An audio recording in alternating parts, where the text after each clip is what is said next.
Hey yo, I'm Miss Linnea Lark and I'm back with a video for my pottery and slip series. Today we'll take a closer look at slip trailing. Let's get into it. First we gotta throw us a pot. Before I center my clay, I like to start with a cone shape right in the middle of the wheel head. I push, I pull, but in the end I, Lord willing, get it centered.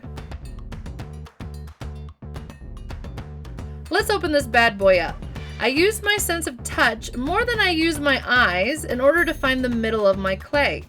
Once I can feel all that clay swirling around my fingertip, I dive in, open, and compress the inside bottom of my pot. And then I start pulling up my walls. When you're a beginner, it's good to pull small bits at a time. Make sure your fingers are wet so that they glide across the clay. Try not to add too much water, as water will corrode your clay and make your walls weak. As you pull, keep your rim from flaring by choking your cylinder, especially at the top. You always want it to go straight up and down, and if not, be more of a volcano shape. You never want it to flare outward.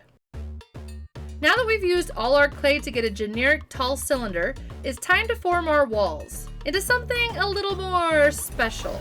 From the inside, I push my clay outward into my soft rubber rib, make more round and bulbous areas. I then accentuate those concave areas, the thinner areas, by choking them in a little bit tighter.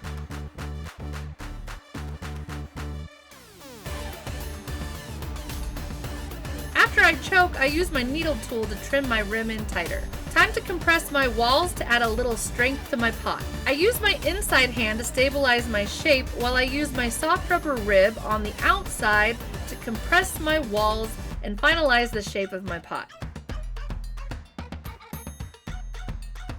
I use my beloved Shark mud tool to wet trim the excess clay off the foot of my pot. I am careful to move my Shark tool in a harmonious curve that matches the flow of the rest of the pot. I make my final alterations and then cut my pot off the wheel head and allow it to set up to leather hard before I trim my foot. When trimming, the first thing I gotta do is center my leather hard pot onto the wheel again. If you want some more advice on that, check out the video link at the top right of the screen.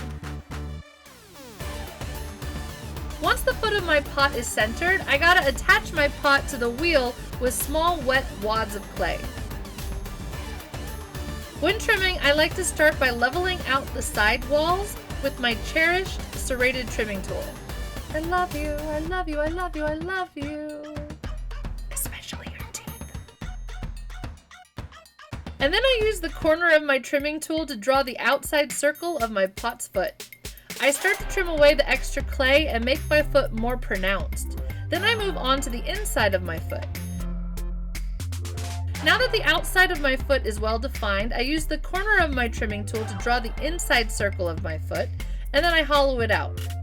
For more advice on trimming a foot, check out the video I have linked in the top right of this video. I got so many videos. What can I say?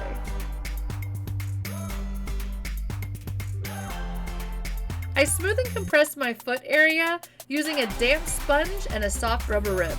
I carve my name and then move on to the slip trailing. First off, you gotta specially prep your slip to work for slip trailing. I detail how to prep your slip in the linked video at the top right of your screen. Seriously, this one's important to watch. If you haven't watched that video, I would go check that out next, because it is super important to prep your slip so that it is thick, but also smooth and free of clumps and grog. If you do not properly sieve or strain your slip, you will end up clogging your slip trailing nozzles or heads, and it will not work. Believe me, I've tried. You'll see here that I used an immersion blender and some water with my pre-strained slip just to get my slip extra smooth. Don't add too much water to your slip. You want it on the thick side so that it doesn't start dripping down your pot, and also so that it doesn't crack when it starts to dry. Thick slip is also best so that as it dries, your lines don't evaporate with all the water in your slip. Your slip should be thick but smooth. Let's load our slip trailing bottle. First, we have a few different slip trailing applicators in our studio. There are these clear bottles with different tips and nozzles. They're not my favorite. I don't like the shoulder on the bottle. It always gets a bunch of hard, clumpy clay stuck in there. I'm not a fan. My favorite is the, I don't know if I'm saying this right, but it's the Xiem Precision Applicator. Dude, this thing's worth the money. They're about $25 on Amazon, but you can get them at a bulk rate at like clayking.com for about $17. I highly recommend that you make the investment. And if you're one of my students, we have about 3 in the studio, so first come, first serve. Sharing is caring. Let's talk about this awesome blue applicator. We only have a few in the studio because they're expensive, so please, I beg of you, be careful with the small wee bitty little tips. Make sure that you're only having one out at a time, and that as soon as you're done using it and cleaning it, that you put it back where it belongs. Let's talk about the Xiem applicators. Inside of their clear cylinders, you'll find 4 different size tips and a pin which will help you clean the tips if they get clogged, and then also a silver connector that the tips screw into and then connect into the blue bulb. The blue bulb is the part that looks like those snot sucker outers for babies. You know what I'm talking about. But this is wildly different. If your tips are clogged, try soaking the tips for a few minutes before you clear them out with the pin. If you don't wait and allow that clay that's stuck inside of there to get soft, then you'll end up bending or clogging the tip even more. To fill your blue bulb with slip, take out the connector and tip, squeeze the bulb so that it's flat and empty, and then stick the opening deep into your smooth, thick slip. Release your grip and feel the bulb suck up all that slip. Carefully squeeze out any remaining air, and then repeat until the bulb is heavy and full of slip. I think I did mine about 4 times. Clean up the bulb and then shove your chosen tip and connector back into the bulb's head. Now it's time to practice. I'll be using an abandoned slab that is still leather hard. Slip trailing is best done when your pot is leather hard.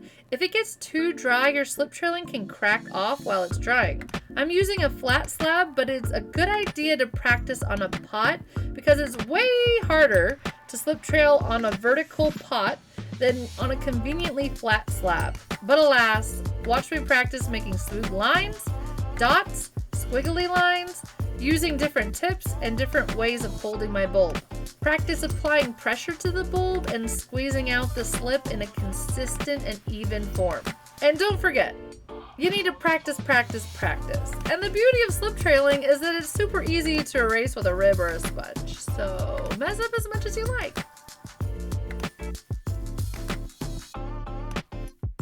Now that I am physically and emotionally ready to slip trail, I assemble a few references to help me draw my image straight onto my pot. And I do this with a sharp tool.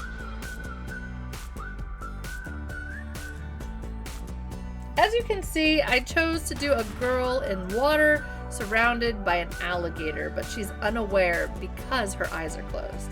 Alligators and crocodiles are a common symbol in my art and in my dreams. When I was in junior high, my family moved to Baton Rouge, Louisiana. If you thought your middle school days were dark, which they all are because it's middle school no matter where you live, but try being an outsider in the deep south and being called Yankee relentlessly every day. Not to mention the real fear of alligators in our neighborhood. Seriously, the one day me and my sister decided to take a dip in our pond, the very next day we all got notices in our mailboxes that they had caught a 6-foot alligator in that exact pond that we were swimming in. This is why it's a reoccurring dream. Those were hard days, I'm not gonna lie. But at least we had beignets and great music. I also feel like this image of a girl being circled by an alligator is some tragic foreshadowing, as I made this pot in February of 2020. I had no idea what we were in for. Anyway, once I like all my lines, I start slip trailing. The goal is for your line work to be clear, accurate, and consistent in thickness. I find this is significantly easier to achieve when I lay my pot down, so I use some old mattress foam to lay my pot on. It's also really important to prop your arm or your hand, wrist, or even just a finger to help you stabilize your drawing hand. This will help you get consistent lines. I start at the top left and work my way down to the bottom right. This is because I'm right-handed and I don't want to drag my drawing hand through my slip trailing. Every once in a while, you'll see me erase a mistake with a rubber tip tool. And that's one of the advantages of slip trailing. Even though it can take a while to build up your skill and muscle memory, all of your mistakes will be so easy to erase. So just keep messing up and keep erasing it until you get something you like. I also move my pot around to access different places. As I go, you'll notice that my slip trailing starts to dry. It sometimes shrinks a lot, and so I go back and do a second coat. One of the fun things to do with slip trailing is to add texture to your drawings, so I had a little party with my alligator.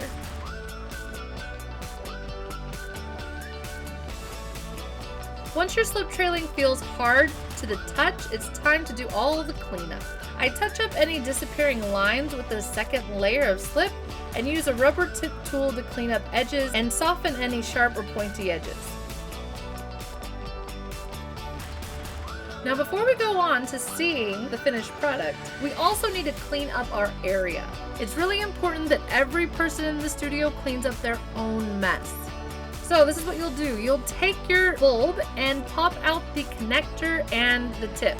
Go ahead and take it to the slip tub that you have and squeeze out all the slip that's inside. Take the same bulb over to your water, then stick your applicator and nozzle back into your bulb. Do the exact same thing with the water. Make sure you submerge it all the way and then squeeze and squish all of the slip out of the nozzle until the water is running super duper clear.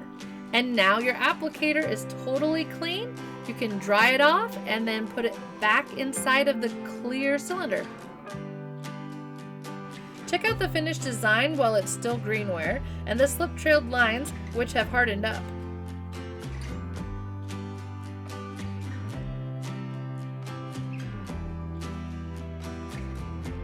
And now it's time for the bisque firing. And then here's the bisque fired work.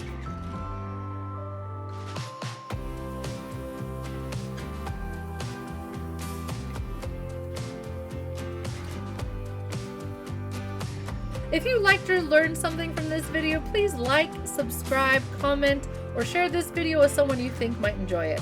Thank you all for tuning in, and next time you'll see how I glaze this pot. Stay creative and have a happy day.